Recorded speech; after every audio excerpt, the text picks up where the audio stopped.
Hi folks, welcome to Philosophy According to Eddie, and today we're going to be looking at the nature of God, particularly the attributes that we try to give to God.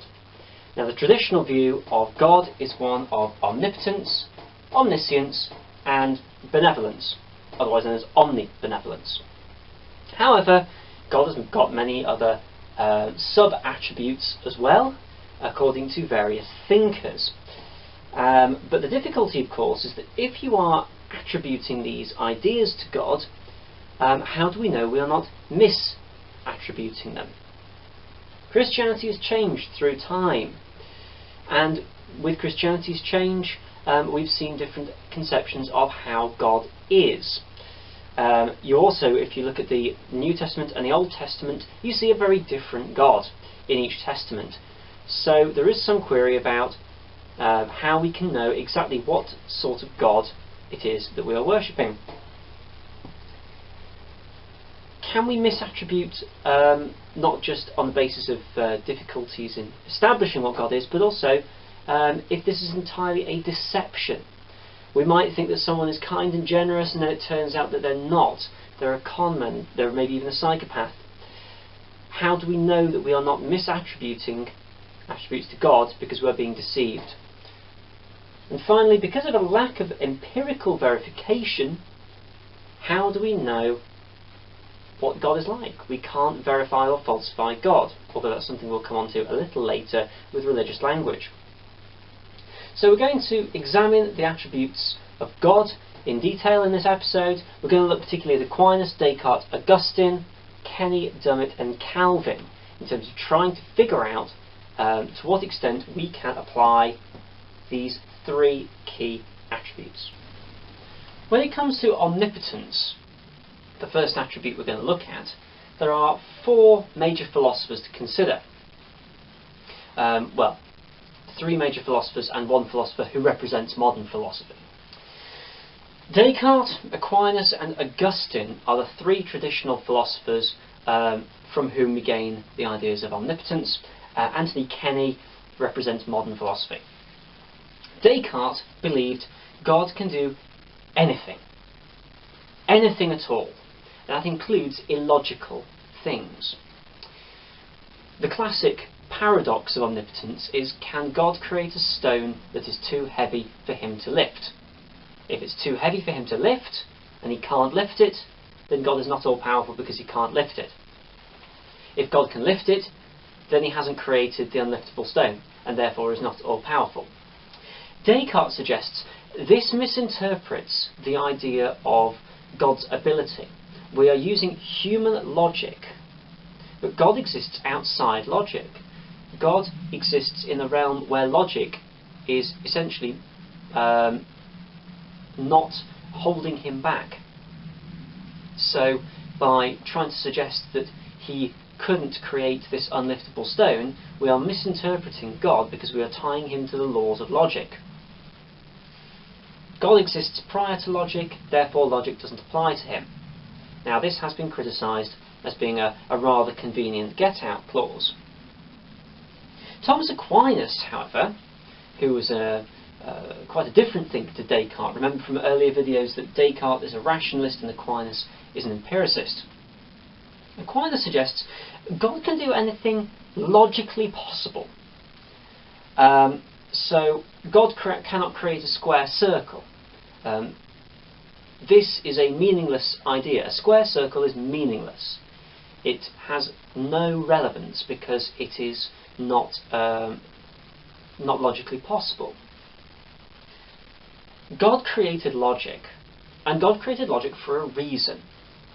Therefore, to try to suggest that God is not all-powerful because he does not or is not able to break logic is a misunderstanding of what God has intended. God has created logic in order to make the universe run, and therefore God can't be expected to break logic.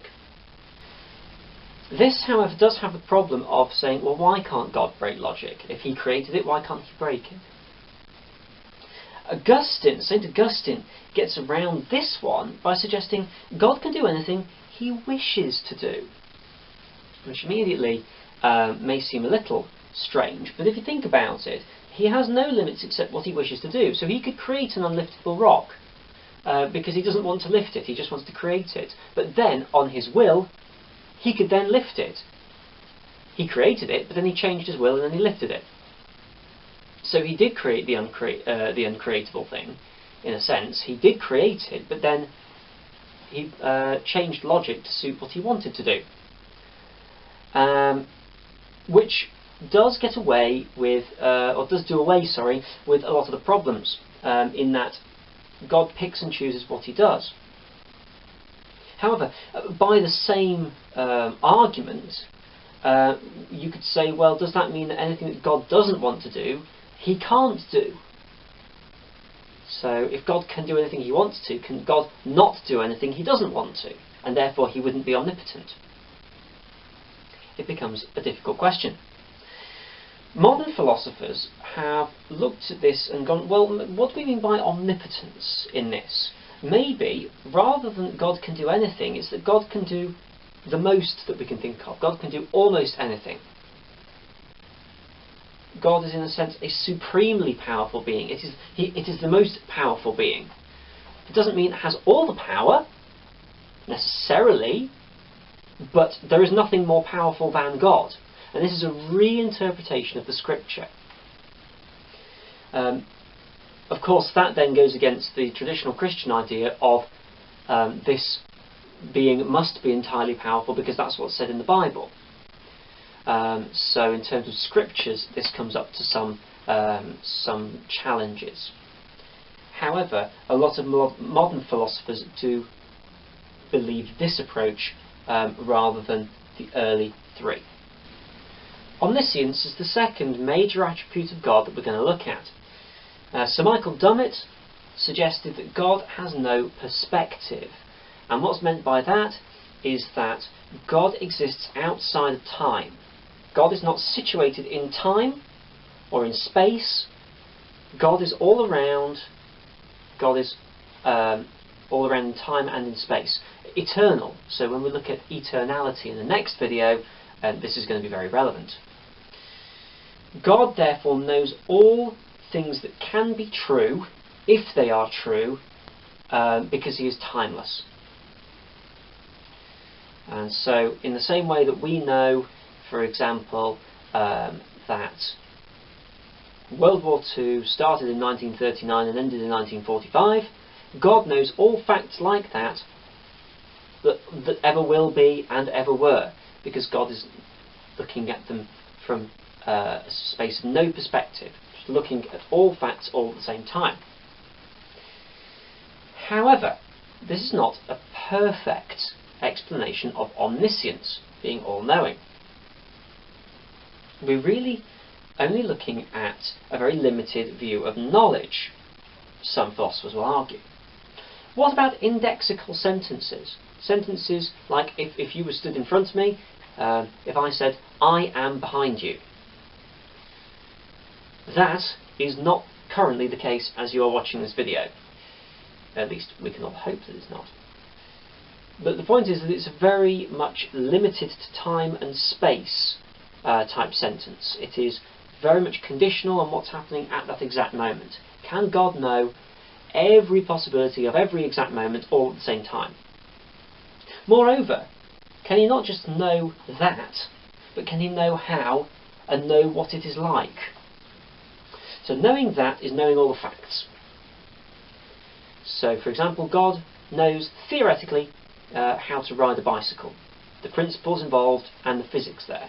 But if God cannot physically ride a bicycle, which Thomas Aquinas did suggest that this would be impossible, if you see earlier on in Aquinas' reading, does God know therefore, because he knows all the theory of how to do it, does he also know how to ride a bicycle? Do you not gain something from actually doing it? I know how to stand on one foot. If God doesn't have feet, does he actually know how to stand on one foot? What about knowing what it is like? Does God really know what it is like to be me without being me? Might know in theory. Does he know in practice? This is counted against Nagel, 1974, who wrote a paper about what it's like to be a bat, basically suggesting that we don't have bat vocabulary, we don't have bat senses, we can't know what it's like to be a bat. Even if we tried, even if we had all of our human words, the best description possible, we cannot know what it's like to be a bat. So therefore, can God know what it's like to be us? Benevolence is arguably the most difficult of God's three major attributes. Benevolence literally means well-wishing. But really, when we're talking about the Christian God, we need to think of him being more as a beneficent God, a well-doing God. You can't just have a well-wishing God in Christianity, because he's also omnipotent. And a well-wishing, omnipotent God will therefore do things to do well, rather than just sit there being quite jolly but ineffective. Aquinas suggests that God will never contradict his own nature. God is perfectly good, and therefore God will only do and encourage us to do that which is perfectly good. So God would not ever command us to torture, for example, because that goes against God's design. And this is against Richard Swinburne, who suggests that God is a moral champion. God is always doing the very best and acts as a moral benchmark for us, which isn't very satisfying to a lot of philosophers, because it suggests that God is essentially just being well behaved, which is what Brian Davies said about Swinburne's approach. It also goes slightly against Wilkinson's approach, M.B. Wilkinson, who's a modern philosopher, who suggests that God, as well as being well-doing, expects us to take control with our free will. Expects part of the well-doing is being creative enough to let us take over and do things in a godly way, do the best we can possibly do. But this enters the territory of free will, which we'll look at in the next video. However, this then brings up a problem. If God never contradicts his own nature, how can there be a heaven and a hell? And this is what John Hicks suggests. How can there be justice of good for those who were good and punishment for those who were bad, if, in fact, God is never going to contradict his own nature? Surely if God is all good, everyone will be forgiven. And this kind of goes back to year one with election predestination. So bear in mind all the stuff about St. Augustine and what we already know about Calvin. Aquinas comes back to that, or it could be argued to have come back to that, when he talked about commutative and distributive justice. Aquinas suggests that there are two types. Commutative justice is where if we buy and sell from each other, we pay and we receive, or we provide and we get paid. And that's sort of an exchange, if you like. And if you look at goodness and God in that sense, and that you're being good essentially to receive payment in the form of reward, that's not how God works. God doesn't need anything from us. What God does instead is he distributes justice in the same way that a ruler will distribute rank and status to officials and family members, and they will give everyone what they deserve. So it's not about buying and selling, it's about people getting what they deserve. And that is true justice. So a well-doing God gives what is deserved to each person. And so it's not a case of necessarily giving badness to people, it's giving rank to goodness and eventually running out of those ranks. Frankina